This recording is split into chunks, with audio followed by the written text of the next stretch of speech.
I go back to the Giants drafting Daniel Jones, and I thought of your dad, believe it or not. People made the comparison of Dave Brown in the supplemental draft with the Giants out of nowhere, and the Giants got this guy Dave Brown. He's really talented, athletic.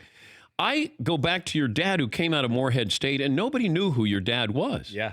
And the reaction was not kind to your dad when he was drafted by the Giants, but it turned out well. I'm curious, if your dad had a chance to talk to Daniel Jones, what would he say? I think he would tell him, don't worry about the media noise, the public, who cares? He'd probably say a swear word in there and go, I mean, what the hell do they know anyways? But how do you avoid it, Chris? Yeah. It's New York. It's social media. They didn't have social media when your dad played. You're right. You're not going to avoid it no matter what. Even staying off of social media, you're always going to have a friend or your mother or an aunt who's going to go, oh, did you see what they said about you today? That always happened even to me back in the day before social media. So yes, you're going to see that, but at the same time, or you're going to hear those things. There's a way to avoid it, at least to where it doesn't consume your day. To me, I still think it's crazy that some of these guys are on social media as much as they are, and they react the way they are to people who don't know really what the hell they're talking about anyways, and they get a little hot over it altogether. But the Giants seem to like these type of quarterbacks. Daniel Jones, Eli Manning, my father, I think of Hostetler, Kerry Collins, right? Yeah. Have this way about them where it's always the same guy no matter what. Interception, same face. Touchdown, same face. And I do think that's a formula the Giants believe in, and I think it does work in the New York area. Why does the GM, Dave Gettleman, keep talking? Right. Just let Daniel Jones play.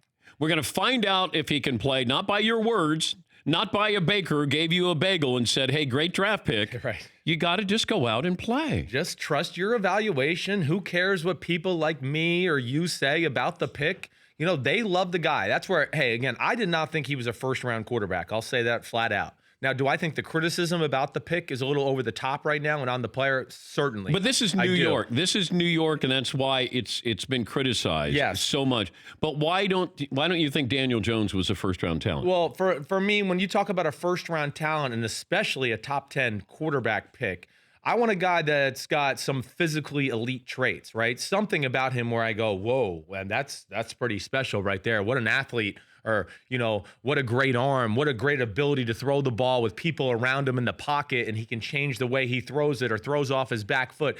A guy that can carry the team when maybe the team isn't playing its best or going through a rough streak with injuries, all those things. That's where I looked at Daniel Jones and just went, I don't think he's that type of talent. He's not the type of guy where he's going to make a few throws every game and we're going to go, whoa, that was unbelievable. No, I think he's more of a guy that if you put a system around him and he's got a few good players around him, he can do some good things and be surgical with some of his accuracy throws underneath and his decision-making and all that.